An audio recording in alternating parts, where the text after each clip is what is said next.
William Morrow and Harper Audio present The Colony Club, a novel, by Shelley Noble.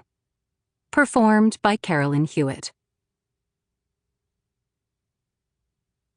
To my family with love. April 18th, 1963, Washington, D.C. It's such an honor to meet you, Mrs. Harriman. Daisy Harriman roused herself from her usual afternoon bask in the sun and reluctantly turned from the window. She loved this room overlooking the garden and filled with sunlight.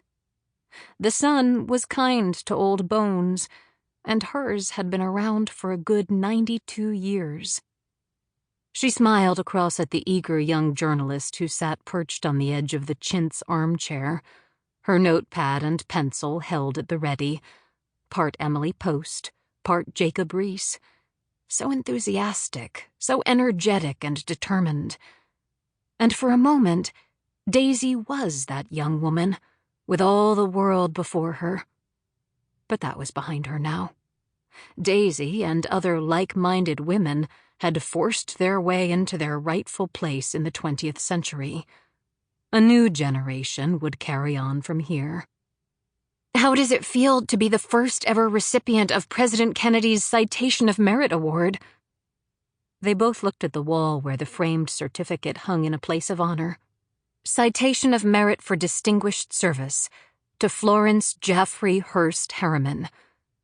Daisy was proud to have done her small part. Bordy would have been amused and proud, but neither her husband nor her daughter Ethel had lived to see it.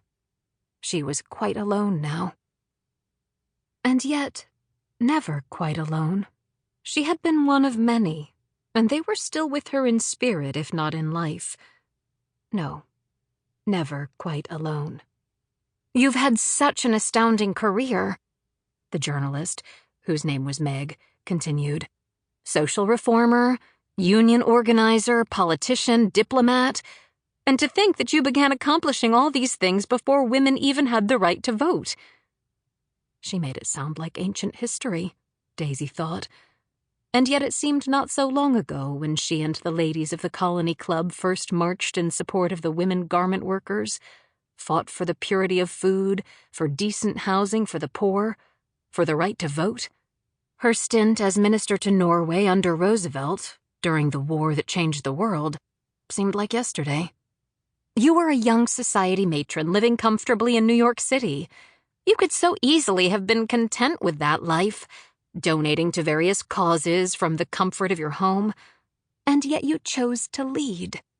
You took to the streets to protest the inequities of society, risked your reputation and your physical safety to inaugurate change. You even barely escaped the German occupation of Norway with your life when you were minister there. You have served as an inspiration to so many. Can you tell me— Yes. What inspired you to step out of your secure life and throw yourself into the causes that would change the landscape of American culture forever? Daisy chuckled. Oh, dear. Did I do all that?